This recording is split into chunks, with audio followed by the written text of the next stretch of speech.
شیمہ تھی نا نبی پاک کی رضائی ہمشیرہ حضرت حلیمہ کی، تو ان کے سارا قبیلہ گرفتار ہو کے آیا تھا. وہ جب آئی ہے نا نبی پاک کے پاس تو حضرت ابو ہریرہ سے کہنے لگی حضور کو جا کے بس کان میں کہہ دو کہ حلیمہ کی بیٹی ہے. حضرت ابو ہریرہ کہتے ہیں حضور اتنی تیزی سے اٹھے کہ نبی پاک کی چادر بھی منبر پہ رہ گئی. پھر حضور گھر لے گئے، فرمایا فاطمہ اور عائشہ کو بلاؤ، میری بہن آئی ہے. میرے محبوب کریم نے فرمایا تو اگر کہے گی نا تو میں تیرے لیے مدینے میں مکان بنا دوں گا، تو یہی رہ گا. کہنے لگی نہیں محبوبہ واپس جانا ہے. تو حضور سے کہنے لگی میرا سارا قبیلہ گرفتار ہے، اسے چھوڑ دے. حضرت ابو ہریرہ کہتے ہیں ہر کام حضور نے مشورے سے کیا، پر جب بہن نے کہا نا چھوڑ دے، اور میں کوئی مشورہ نہیں، جیسے تو کہے گی ویسے ہی ہو جائے گا، جیسے تو کہے گی ویسے ہی ہو جائے گا، جس طرح تو چاہے گا. کون اشک شوئی کرے گا، کون بات سنے گا، کون دکھ کسی کے. پگلی بی بی پاگل عورت، دیکھے کبھی پاگلوں کو کوئی وقت دیتا؟ پاگلوں کے پاس بیٹھا، میں بڑا مصروف آدمی ہوں، مجھے تو سیاںا بندہ ملنے آئے تو میں کہتا مختصر بات کرنا. ایک پگلی بی بی آئی پاگل، حضرت انس کہتے ہیں آگے کھڑی کہنے یا رسول اللہ مجھے کام ہے. پاگل عورت. نبی کریم صلی اللہ تعالیٰ علیہ وسلم نے کہا کیا کام ہے؟ تو اس کے محلے کے لوگ کھڑے ہو گئے، کہنے لگے حضور چھوڑیں گے تو دیوانی ہے، ایسی باتیں کرتی رہتی ہے. جناب انس بن مالک فرماتے ہیں حضور ناراض ہوئے، فرمایا تم سے بات کر رہی ہے کہ مجھ سے کر رہی ہے؟ کرنے دو باتیں. کیا بات ہے بتا؟ کہنے لگے حضور یہاں نہیں کرنی، میرے ساتھ آئے.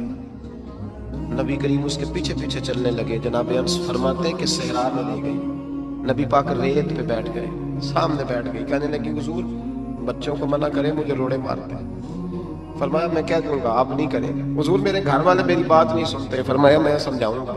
یا رسول اللہ یہ پاگل کہہ کے چھیڑتے ہیں. حضور نے فرمایا کوئی نہیں کہے گا، میں منع کر دوں گا. حضرت انس کہتے ہیں دیر تک حضور ریت پہ حضور بیٹھے. یار یہ بھی سنت ہے میرے نبی، صرف کھانے کے درمیان میٹھا کھانا ہی سنت نہیں میرے بھائی، یہ بھی نبی پاک کی سنت ہے، یہ بھی رسول پاک کا طریقہ ہے. نبی کریم نے دیر تک وقت دیا، دیر تک. کبھی ہنستی کبھی رو دیتی. حضرت انس کہتے ہیں میں نے یہ انداز بھی دیکھا، جب وہ ہنستی تو حضور بھی ہنستے. کبھی کو پاگل کے غم سن کے بھی رویا. لیکن ایسا کوئی محبوب کہیں ہوگا نہ کہیں ہے، بیٹھا ہے چٹائی پہ مگر عرش نشیں ہے. میرے محبوب نے کھول کے باتیں سنی، کھول کے اپنی مرضی سے. کہنے لگی محبوبہ میں تھک گئی ہوں، اب آپ جائیں. حضور میں تھک گئی ہوں، آپ جائیں. نبی کریم اٹھے اور اٹھ کے فرمایا کسی کا خیال نہ کرنا، جب تیرا دل کرے دوبارہ آ جا. یار یہ حسن ہے، یہ وقار ہے کہ تو اشک شوئی کس طرح. میں نا ابھی انتظار کر رہا ہوں، میں ابھی انتظار کر رہا ہوں کہ ایم این اے آئے گا تو اس غریب کی مدد کرے گا. میں ابھی انتظار کر رہا ہوں کہ ایم پی آئے گا تو اس کی مدد کرے گا. میں ابھی انتظار کر رہا ہوں کہ بہت بڑا سیٹ آئے گا تو مدد کرے گا. جب محلے کا اور گاؤں کا چودھری کسی غریب پہ ظلم کر رہا ہوتا ہے تو میں اپنے بچے کو کہہ رہا ہوتا ہوں تو نہ اس لڑائی میں جانا، ہمیں کیا لگے. تو کون پھر اس کا ہاتھ؟ ظلم پھر ختم کیسے ہوگا؟ پھر کیا طریقہ ہے ظلم ختم کرنے کا؟ جب کوئی ظالم کو ظالم کہنے کوئی تیار نہ ہو. وہ زمانہ جب نبی کریم صلی اللہ تعالی وسلم مکہ شریف میں اعلان نبوت فرمایا تھا تو سارا مکہ مخالف ہو گیا، سارا مکہ. ایک وقت عروج کا ہوتا ہے، ایک وقت ایسا ہوتا ہے جب غربت ہوتی ہے، ابتدا ہوتی ہے اسلام پر غربت کا زمانہ. قبیلہ بنو آراش کا ایک شخص مکے آیا. وہ کہتا ہے میں چھوٹا سا تاجر تھا. میری باتوں کی سمجھ تو آ رہی ہے نا آپ حضرات؟ جو نہیں بول رہے انہیں بھی آ رہی ہے. اللہ تعالیٰ آپ کو جزا دے. بس ایک دو بات اور عرض کرنی ہے آپ حضرات. حضرت طارق بن عبداللہ رضی اللہ تعالیٰ عنہ اس کے راوی ہیں، فرماتے ہیں وہ بنو آراش کا رہنے والا شخص آیا. وہ کہتا ہے میں چھوٹا سا تاجر تھا، بیوپاری تھا. میں گاؤں سے جانور اونٹ گھوڑے خریدا کرتا، مکے میں لا کے بیچتا، مدینے میں لے جا کے بیچتا، طائف میں. میں ایک دفعہ نا بڑے سرخ رنگ کے خوبصورت 2 اونٹ مکے لایا. میں مکے کے لوگوں کو زیادہ نہیں جانتا تھا، منڈی میں جو لوگ آتے جاتے تھے انہیں جانتا تھا، مال بیچ کے چلا جاتا تھا. آج میں مکے میں داخل ہوا تو ابو جہل مجھے کہنے لگا یہاں ایک شخص نے دعویٰ نبوت کیا، اس کے قریب نہ جانا. میں نے کہا ٹھیک ہے نہیں جاؤں گا. میں نے اونٹ دکھائے تو ابو جہل کو پسند آ گئے، سودا ہو گیا، اونٹ خرید لیے. وہ شخص کہتا ہے کہ اونٹ خرید کے نہ تو کہنے لگا فلاں محلے کی فلاں گلی کے فلاں کونے میں میرا گھر ہے، کل آ کے پیسے لے جانا.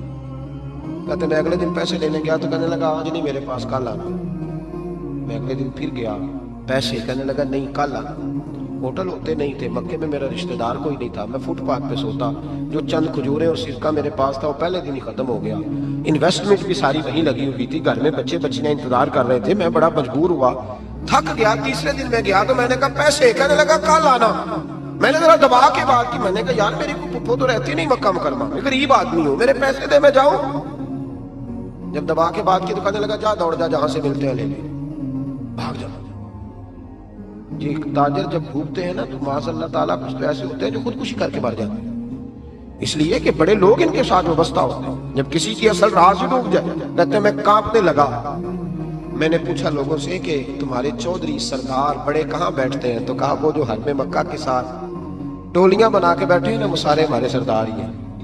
کہتے ہیں میں وہاں گیا، ابو سفیان تھے، ابو لہب تھا، عتبہ، طیبہ، شیبہ، ابو المختری، اخنس بن شریح، سب بیٹھے بیٹھے۔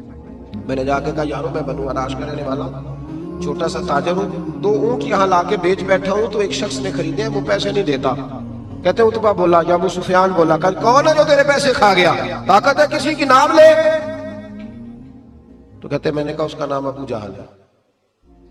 جب میں نے یہ کہا نا، کہنے لگے وہ تو پیسے نہیں ملتے تھے، تو بڑا گنڈا ہے، تو بہت بڑے بدماش کے پاس ہونا، وہ تو نہیں پیسے ملنے لگے، کبھی نہیں ملتے۔ فرماتے اب میں کانپا، اب تو میری امیدیں ٹوٹنے لگی، اب میرے آنسو چھلکنے لگے۔ تو ایک شخص نے نا مذاق کیا، ادھر دیکھیے گا میری طرف، مذاق کیا۔ کہتے ہیں سامنے نا خانہ کعبہ کی دیوار کے ساتھ ٹیک لگا کے رسول پاک تشریف فرما تھے، نبی کریم بیٹھے ہوئے تھے، نبی کریم۔ تو ایک بندے نے معاذ اللہ ثم معاذ اللہ نقل کفر نہ باشد، اس نے نا مذاق کیا، کہنے لگا وہ جو بندہ بیٹھا ہے وہ تیرا مسئلہ حل کر سکتا ہے۔ کہتے اس نے مذاق کیا، باقی ہنسنے لگے۔ مجھے سمجھ نہ آئی کہ بیچتے بھی ہیں اور مذاق بھی اڑاتے ہیں، لیکن ڈوبتے کو تنکے کا سہارا میں حضور علیہ السلام کے قریب پہنچا۔ نبی کریم کچھ وظیفہ پڑھ رہے تھے۔ یہ غریب آدمی نا بیچارہ وزیر سے بھی ڈرتا ہے تو پیر سے بھی ڈرتا ہے کہ کہیں طبیعت پہ کوئی چیز گرا نہ گزر جائے۔ تو کہتا ہے میں ڈرتے ڈرتے نا پیچھے بیٹھ گیا کہ فارغ ہوں گے تو میں بات کروں گا۔ فرماتے میں ابھی پیچھے بیٹھا ہی تھا، پورا بیٹھا بھی نہیں تھا کہ میرے رسول پاک نے میری طرف توجہ فرمائی، رخ میری طرف پھیرا، 2 جملے نبی پاک نے کہے تو مجھے یوں لگا جیسے پردیس میں مجھے ماں مل گئی۔ 2 جملے، پہلا فقرہ حضور نے فرمایا پردیسی لگتے ہو، اور دوسرا فقرہ فرمایا پریشان لگتے ہو۔ فرماتے ہیں بعد چھم چھم میرے آنسو گرے، چھم چھم۔ اور بھائی کوئی اپنا ملے تو رونے کا مزہ آتا ہے، کوئی دکھ پوچھے تو پھر بندہ آنسو گرائے نا، ہر ایک کو تو دکھ سنائے بھی نہیں جاتے۔ وہ شاعر اردو کا ہے، آپ کی سمجھ میں آ گیا تو بڑا اچھا ہے۔ اس نے کہا تھا کہ ہجوم غم میں بھی توہین ضبط غم نہ ہوئی، ہم اس احتیاط سے روئے کہ آنکھ نم نہ ہوئی۔ ہجوم غم میں بھی توہین ضبط غم نہ ہوئی، ہم اس احتیاط سے روئے کہ آنکھ نم نہ ہوئی۔ ہم روئے بھی ہیں پر ہم نے کوشش کی ہے کہ کوئی ہمارے آنسو نہ دیکھے، چھپ چھپا کے روئے۔ فرمانے لگے نبی رحمت صلی اللہ علیہ وسلم نے فرمایا پردیسی اور پریشان لگتے ہو۔ کہتے میں جب رویا نا تو کریم رسول نے کام بھی نہیں پوچھا، یہ بھی نہیں پوچھا مسئلہ کیا، مجھے تبکی دی۔ فرمایا چپ کر، روتا کیوں ہے؟ جیسے تو کہے گا ویسے ہی ہو جائے گا۔ کیا کہا بریلی کے امام نے؟ فرمانے لگے غم زدوں کو رضا مجدہ دیجئے کہ، جاؤ اعلان کر دو، غم زدوں کو رضا مجدہ دیجئے کہ ہے بے کسوں کا سہارا ہمارا۔ نبی کریم نے فرمایا فکر نہ کر، جیسے تو کہے گا ہو جائے۔ کہتے حضور پہلے مجھے گھر لائے، سرکہ کھلایا، کھجوریں دی، دودھ پلایا، میں 2-3 دنوں کا بھوکا تھا، میں نے راج راج کے کھایا۔ کہتے ہیں جب میں سیر ہو گیا نا میری تسلی ہو گئی۔ اب حضور نے فرمایا بتا تیرا مسئلہ کیا ہے؟ سارا علاقہ کسی اور طرف ہے، شہر کسی اور طرف ہے، پر میرے نبی حق کے ساتھ ہے۔ حالات نہیں ہے اس وقت کہ حق کے ساتھ کھڑا ہوا جائے، پر حضور حق کے ساتھ۔ میرے نبی کریم سید عالم صلی اللہ تعالی علیہ وآلہ وسلم نے فرمایا، کریم رسول فرمانے لگے کیا مسئلہ ہے؟ ابو جہل پیسے نہیں دیتا۔ فرمایا اس نے کیوں نہیں دینے، دے گا پیسے، کیوں نہیں دینے پیسے؟ دیکھ کچھ لوگ شرافت کو بزدلی سمجھتے ہیں۔ وہ ایک درویش تھا تو کسی نے سخت بات کر دی تو کہنے لگا میرے ساتھ سخت بات نہ کر، ایٹ سیٹ تے پکھڑا کوار گندل اسی اور بھی بوٹیاں جاننے، ایٹ سیٹ تے پکھڑا کوار گندل تے اسی۔ اور اس کا ترجمہ اقبال نے بھی کیا، اقبال کہنے لگے ہو ہلکا یارا تو بریشم کی طرح نرم، پر رزم حق و باطل ہو تو فولاد ہے مومن، رزم حق و باطل ہو تو اشداء علی الکفار رحماء بینہم، کافر پہ سخت اور آپس میں رحم، یہ اصول ہے مومن کا۔ نبی کریم نے فرمایا کیوں نہیں پیسے دینے؟ دے گا۔ ان الذین قالوا ربنا اللہ ثم استقاموا تتنزل علیہم الملائکہ، جو رب کا نام لے کے ڈٹ جائے اللہ اس کی مدد کے لیے فرشتوں کا نزول فرما دیا کرتا ہے۔ نبی کریم علیہ السلام ساتھ چلے آہستہ آہستہ، اور بھائی کونسلر رکا بھی لکھ دے تو اس کی مہربانی۔ ویسے تو کونسلر کے دروازے پہ سویرے کو چلا جائے نا غریب آدمی، امیر آدمی پہ تو خیر پرچہ بھی ہو تو ایسا جو صاحب پوچھتے ہیں چوہی صاحب درخواست آئی ہوتا کی کرنا ہے، تو غریب آدمی کو لے جاتے ہیں تو وہ پھر جاتا ہے بیچارہ کونسلر صاحب کے پاس, چودھری صاحب کے پاس, تو پھر اندر سے پیغام آتا ہے کہ چودھری صاحب ٹوتھ پیسٹ کر رہے ہیں, پھر پیغام آتا ہے کہ بریڈ گرم ہو رہا ہے, پھر پتہ چلتا ہے کہ اب اخبار پڑھ رہے ہیں. وہ غریب باہر بیٹھا ہے, پھر باہر آ کے پوچھتے ہیں گاڑی کرا کے لائے ہو, وہاں کیسے جانا ہے؟ وارث شاہ مان کری نہ وارسا, رب بے وارسا کر کے مار دیں. بے پرواہی ویک سجن دی جتھے کسے دی پیش نہ جاوے, انہیں تاجاں والے در در رولے, تاجاں والے در در رولے تے منگتے آ تخت بٹھاوے.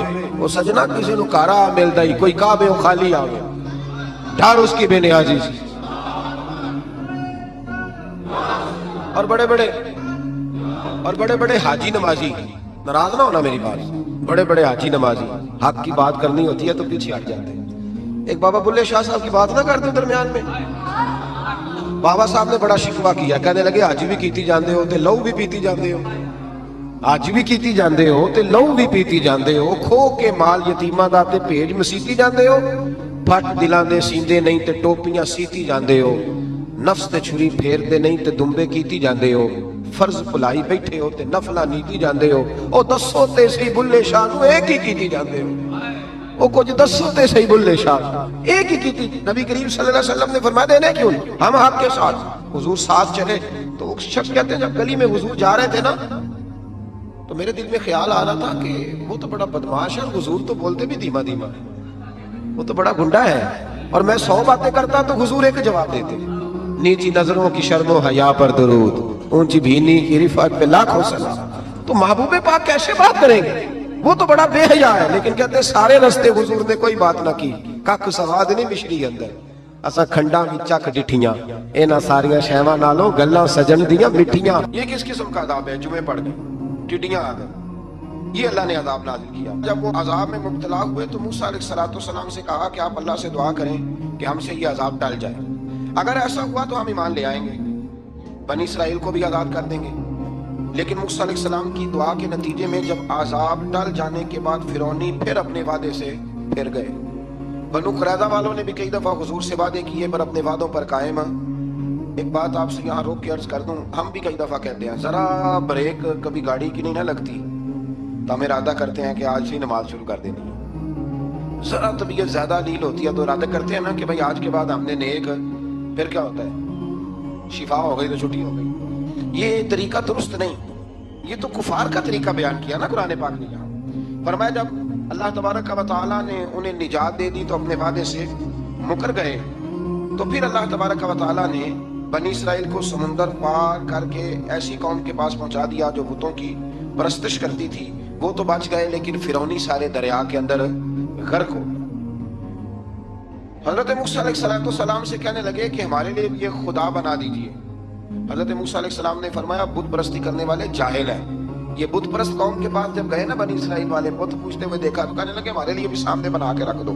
فرمایا یہ تو جاہل ہے, تم انہیں دیکھ کے اثر قبول کر رہے ہو اور اپنی جاہلیت کے باعث یہ ہلاک ہونے والے بھی ہیں. پھر اللہ تعالیٰ نے بنی اسرائیل پر اپنی نعمتوں کا ذکر فرمایا اور موسیٰ علیہ السلام نے اپنی قوم میں ہارون علیہ السلام کو اپنا جانشین فرمایا اور کوہ طور پر تشریف لے گئے. اللہ نے فرمایا وہاں آ جائیں میں آپ کو تورات عطا کرتا ہوں. 40 دن کا یہ عرصہ تھا. موسیٰ علیہ السلام نے وہاں پہ جا کے, وہ سارا واقعہ بھی انہی آیات میں ہے کہ حضرت موسیٰ نے عرض کیا تھا کہ رب ارنی, یا اللہ میں تجھے دیکھنا چاہتا ہوں. تو فرمایا لن ترانی, تو نہیں دیکھ سکتا. وہ بھی یہاں اللہ نے ذکر فرمایا. پھر اللہ تعالیٰ نے اپنی ایک تجلی جب کوہ طور پہ ڈالی تو حضرت موسیٰ علیہ السلام تاب نہ لا سکے اور بے ہوش ہو گئے اور پہاڑ بھی ریزہ ریزہ ہو گیا. اس کا ذکر بھی اللہ نے انہی آیات میں فرمایا. آیت نمبر 144 سے 155 تک حضرت موسیٰ علیہ السلام کو رسالت عطا کرنے, کلیم اللہ کا منصب عطا کرنے, تورات عطا کرنے کا ذکر ہے. آگے چل کے بتایا کہ جو متکبر لوگ ہیں نا وہ آیات الہیہ سے منہ پھیرتے ہیں, اور جو لوگ اللہ کی آیات اور قیامت کو جھٹلاتے ہیں ان کے اعمال باطل ہیں. پھر موسیٰ علیہ السلام کے کوہ طور پر قیام کے عرصے میں بنی اسرائیل کے زیورات سے بچڑا بنا کر اسے معبود بنانے کا ذکر ہے. ان میں ایک جادوگر تھا سامری, سنا ہے سلالہ میں اس کی قبر ہے. حضرت موسیٰ کوہ طور پہ چلے گئے تو اس نے پیچھے سے نا سونے کا ایک بچڑا بنا لیا, اس میں سونے کی تاریں اس کے منہ میں لگائیں, ہوا چلتی تھی تو بجتی تھی. اتنے کمزور عقیدے کی یہ قوم تھی کہ انہوں نے فٹافٹ ماننا شروع کر لیا. فٹافٹ ماننا, کہنے لگے یہ ٹھیک ہے. چنانچہ موسیٰ علیہ السلام جب واپس آئے تو قوم پر غصے اور افسوس کا اظہار فرمایا. اور کہا میرے پیچھے تم نے ایسا برا کام کیا. انہوں نے تورات کی تختیاں بھی زمین پہ ڈالی اور اپنے بھائی ہارون علیہ السلام کا سر پکڑ کے اس سے جواب طلبی کی. انہوں نے کہا اے میرے ماں جائے، بڑے خوبصورت لفظ ہے قرآن پاک، اے میرے ماں جائے، اے میرے بھائی، قوم نے مجھے بے بس کر دیا اور قریب تھا کہ یہ مجھے قتل بھی کر دیتے. اب آپ مجھ پر سختی کر کے دشمنوں کو ہنسنے کا موقع نہ دیں. کبھی بھی دشمنوں کو اپنے اوپر ہنسنے کا موقع نہ دینا چاہیے. پھر آیت نمبر 151 میں موسیٰ علیہ السلام کی دعا اور کلمات استغفار کا ذکر ہے. آگے چل کے بتایا کہ غصہ ٹھنڈا ہونے پر موسیٰ علیہ السلام نے تورات کی تختیوں کو اٹھایا جن کی تحریر میں اللہ سے ڈرنے والوں کے لیے ہدایت اور رحمت کی بشارت تھی. آیت نمبر 156 سے لے کر 158 تک میں موسیٰ علیہ السلام کی دعا کا ذکر ہے جس میں انہوں نے اپنی قوم کے لیے اللہ تعالیٰ سے دنیا اور آخرت کی بھلائی مانگی. اللہ تعالیٰ نے فرمایا یہ کامل نعمت میں ان لوگوں کو عطا کروں گا جو ایمان کے ساتھ تقویٰ بھی اختیار کریں گے، یہ انہیں ملے گی نعمت. اور پھر وہ زکوٰۃ دیں گے اور اس عظیم رسول یعنی نبی کریم صلی اللہ تعالی علیہ وآلہ وسلم کی وہ پیروی کریں گے. یہ آیت نمبر 158 ہے یہ سورہ اعراف کی. چونکہ حضور علیہ السلام کی بڑی عظمتوں کا اللہ کریم نے یہاں ذکر ارشاد فرمایا ہے اور ایک تفصیل ہے نبی کریم صلی اللہ تعالی علیہ وسلم کی سیرت مبارکہ کی. اللہ تبارک و تعالیٰ کبھی توفیق دے، اللہ تعالیٰ کبھی ہمت دے تو ان آیات پر غور کریں تو وہ نعتیں جو قرآن نے بیان کی ہیں حضور کی وہ بھی بڑی شاندار ہیں. قرآن مجید میں اللہ کریم نے فرمایا جو لوگ پیروی کریں گے اس رسول کی جو بغیر پڑھے ہوئے دنیا میں آئے ہیں، دنیا میں آ کے کسی سے پڑھا بے پڑھے رسول کی جو پیروی کریں گے. کون سے رسول؟ الذی یجدونہ مکتوبا عندہم فی التوراۃ والانجیل. فرمایا یہ وہ رسول ہے جن کو لکھا ہوا تورات میں بھی پائیں گے اور انجیل میں بھی پائیں گے ان کی شان. وہ نبی کیا کریں گے؟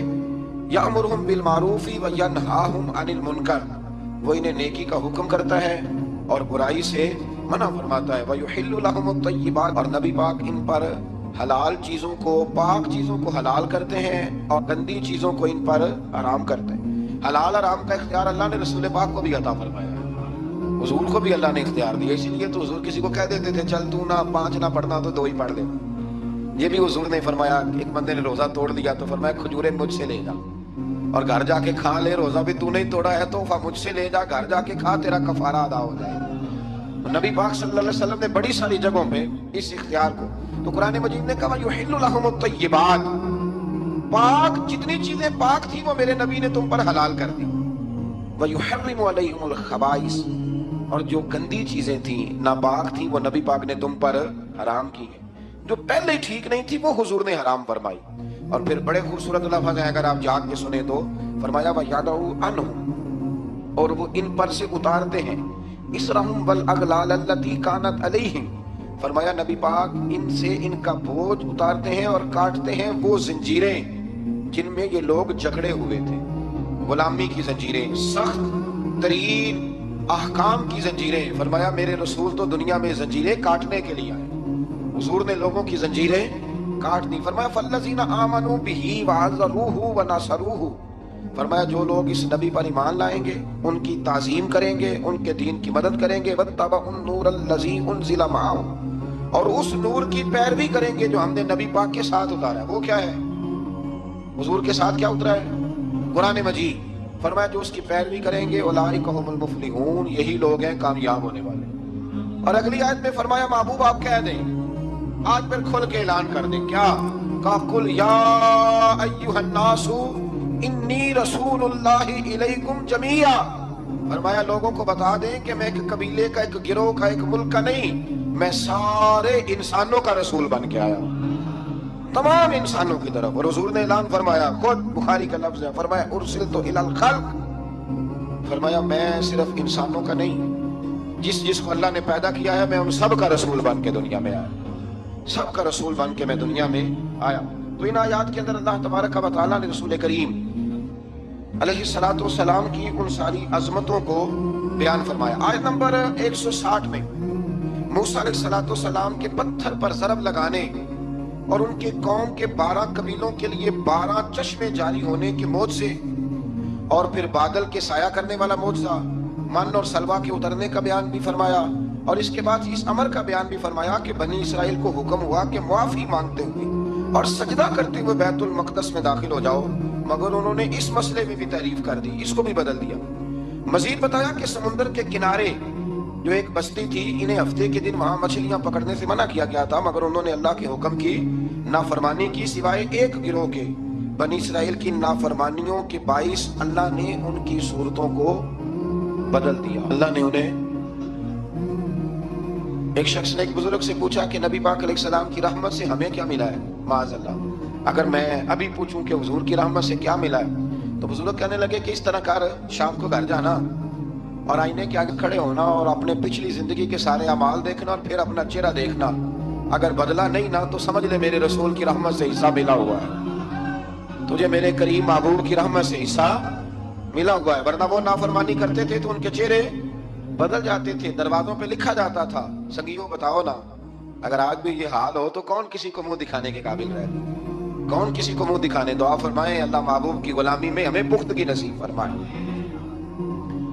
پھر اللہ تبارک و تعالیٰ نے آیت نمبر 168 میں اور 167 میں یہود کے برے اعمال کا سبب ان کی جمعیت کے منتشر ہونے اور ان پر جابر لوگوں کے مسلط ہونے کا ذکر فرمایا۔ بعد والی آیات میں ان کے برے جانشینوں کا ذکر کیا جو رشوت لے کر اللہ تعالیٰ کی آیات میں رد و بدل کر دیتے تھے۔ ان سب برائیوں کے باوجود اس مغالطے اور خود فریبی کا شکار تھے کہ وہ بخشے جائیں گے۔ اللہ اکبر۔ اللہ تعالیٰ نے فرمایا کہ آخرت کا گھر صرف متقیوں کے لیے اور اللہ کے فرما بردار بندوں کے لیے۔ آیت نمبر 172 میں اس امر کا بیان ہے کہ اللہ تعالیٰ نے بنی آدم کی ارواح کو ایک جگہ پہ جمع کیا تھا اور جمع کر کے پوچھا الستُ بربکم، کیا میں تمہارا رب نہیں؟ تو سب نے یک زبان کہا قالوا بلا، ہاں مالک تو ہی ہمارا رب ہے۔ وہاں گواہی دی اور یہاں آ کے مکر گئے، وہاں گواہی دی اور یہاں مکر گئے۔ تو ہمارے بزرگوں نے لکھا ہے اس وقت بھی سب سے پہلے جس روح نے گواہی دی وہ میرے اور آپ کے پیارے رسول کی روح مبارک، سب سے پہلے۔ اور حضور نے فرمایا جو روحیں وہاں ایک دوسرے کو جانتی تھی وہ یہاں بھی ایک دوسرے کو۔ دادا گان بخش علی اجمیری رحمت اللہ لکھا ہے کہ حضرت حرم بن حیان کہتے ہیں میں حضرت اویس کرنی سے نہیں ہوں، تو کہتے ہیں میں ان کے پیچھے یمن گیا تو وہ یمن سے مکے چلے گئے، میں مکے گیا تو وہ مدینے آ گئے، میں مدینے گیا تو وہ مصر چلے گئے، وہاں سے وہ پھر یمن آ گئے۔ بالآخر میں نے نہر فرات کے کنارے انہیں دیکھ ہی لیا، وضو کر رہے تھے، میں نے ان کو سلام لیا تو میرا ارادہ تھا سلام کے بعد پوچھوں گا کہ آپ ہی اویس کرنی ہے؟ کہتے میں نے السلام علیکم کہا تو وضو سے فارغ ہو کر کہنے لگے وعلیکم السلام یا حرم بن حیان۔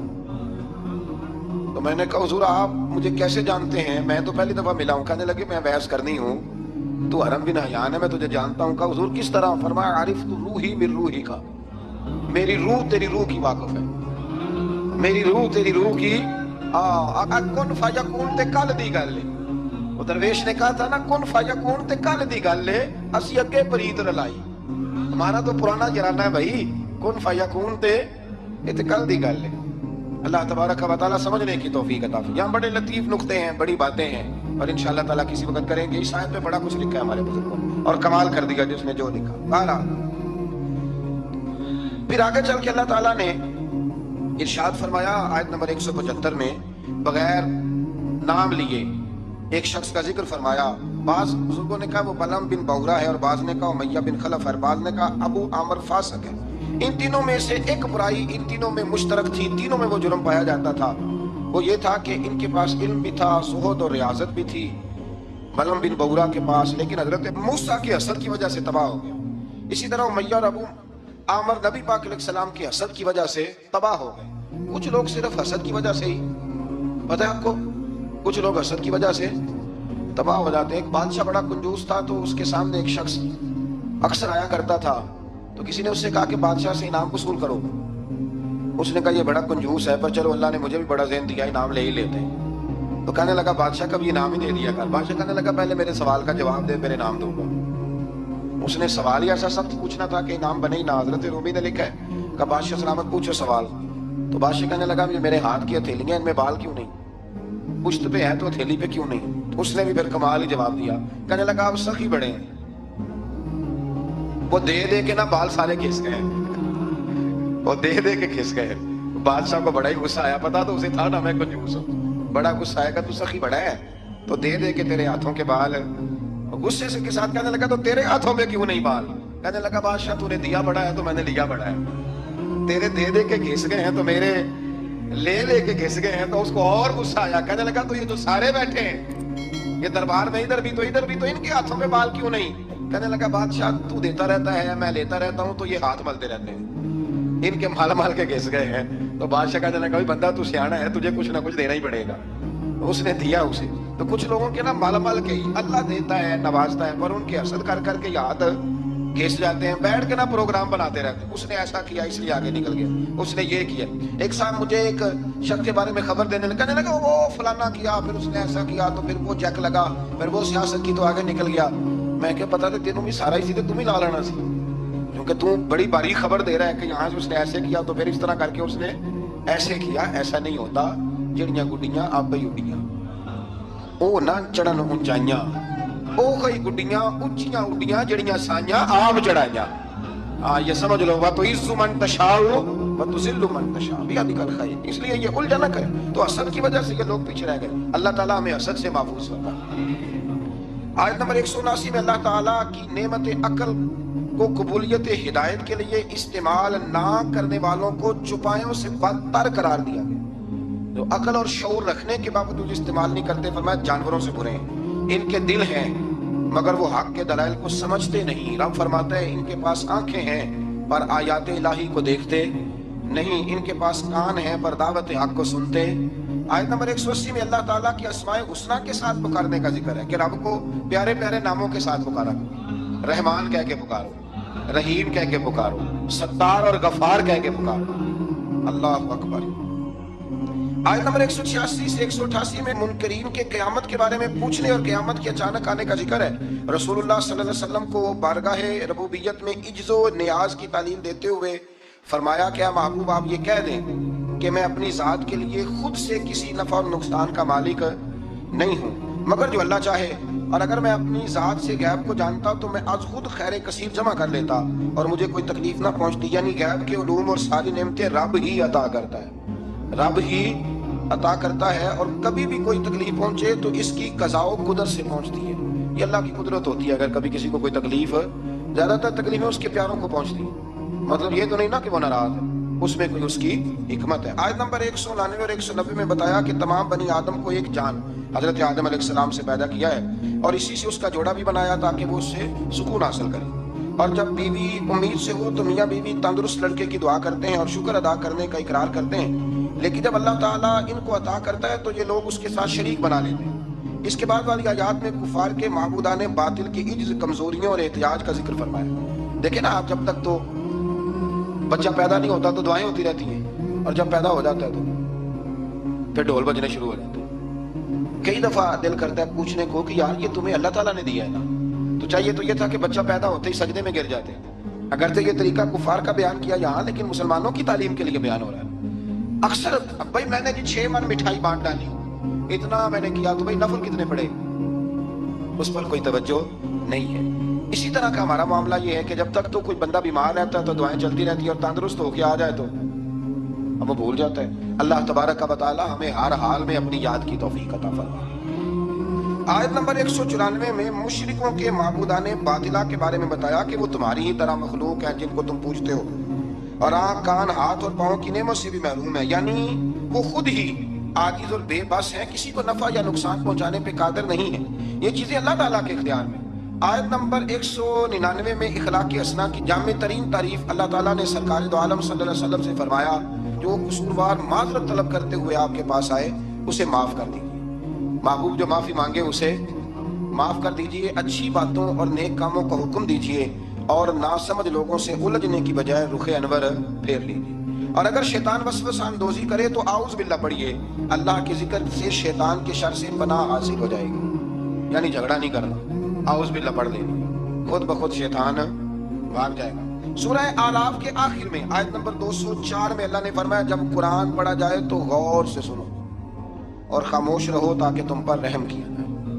اللہ تبارک و تعالیٰ توفیق عطا کرے۔ آگے سورہ انفال شروع ہو جاتی ہے اسی پارے کے آخر میں۔ یہ سورہ انفال جو ہے یہ مدنی سورت ہے، اور عربی زبان میں انفال کہتے ہیں مال غنیمت کو۔ تو اس میں چونکہ مال غنیمت کا بیان ہے، اور اس کے ساتھ ساتھ اللہ تبارک و تعالیٰ نے اس میں جنگ بدر کے احوال کو، واقعات کو بڑی تفصیل سے بیان کیا۔ اس کی آیت نمبر 2 سے کامل مومنوں کی صفات بیان کی گئی ہیں۔ اس میں اللہ تعالیٰ نے فرمایا کہ جو کامل مومن ہیں وہ اللہ تعالیٰ سے ڈرتے ہیں، آیات الہی سن کر ان کے ایمان کو تقویت ملتی ہے. وَإِذَا تُلِيَتْ عَلَيْهِمْ آیَاتُهُ زَادَتْهُمْ ایمانا، جب اللہ کی آیتیں پڑھی جاتی ہیں تو ان کے ایمان بڑھتا ہے، یعنی ان کے ایمان میں پختگی آ جاتی ہے. فرمایا وہ اپنے رب پر بھروسہ بھی کرتے ہیں، نماز بھی قائم کرتے ہیں، زکوٰۃ بھی ادا کرتے ہیں. فرمایا یہ ہیں جو سچے پکے مومن ہیں. پہلے فرمایا کہ اللہ سے ڈرتے ہیں، پھر فرمایا جب قرآن پڑھا جائے تو ایمان مضبوط ہوتا ہے، پھر فرمایا اپنے رب پہ بھروسہ کرتے ہیں، پھر فرمایا نماز قائم کرتے ہیں، پھر فرمایا زکوٰۃ. یہ کون ہے؟ یہ پکے مومن. آیت نمبر 5 میں فرمایا کچھ لوگ جہاد کے لیے دل و جان سے آمادہ نہ تھے، اندر سے پروگرام نہیں تھا، اور مجاہدین کی خواہش یہ تھی کہ ابو جہل کی قیادت میں مشرکین مکہ کے مسلح اور منظم لشکر کی بجائے ابو سفیان کا وہ جو تجارتی قافلہ ہے اس سے ٹکراؤ ہو جائے. اللہ تعالیٰ نے مشرکین مکہ سے تصادم کو مقدر فرمایا تاکہ حق کی حقانیت اور غلبہ ثابت ہو جائے. اگرچہ کچھ لوگوں کا ارادہ یہی تھا کہ جنگ بدر میں ابو جہل کے لشکر سے ٹکرانا. آپ کو پتہ ہے نا کہ ابو سفیان قافلہ لے کے آ رہا تھا، اس کے لیے مسلمان نکلے تھے، وہ تو بچ کے نکل گیا. پھر ابو جہل 1000 کا لشکر لے کے آ گیا. تو اللہ فرماتے ہیں کہ اللہ نے اس لیے تمہارا ان سے مقابلہ کرایا تاکہ اللہ حق کو واضح کر دے. آیت نمبر 9 سے لے کر 24 تک بتایا گیا ہے کہ اللہ تعالیٰ نے بدر میں مجاہدین کے اطمینان قلب کے لیے اور فتح کی بشارت کے طور پر فرشتے نصرت کے لیے بھیجے. فرشتے آئے مدد کرنے کے لیے. میدان بدر میں سخت زمین اور پانی کے چشموں پر کفار کے پاس تھے اور نرم زمین جس پر چلنا دشوار تھا.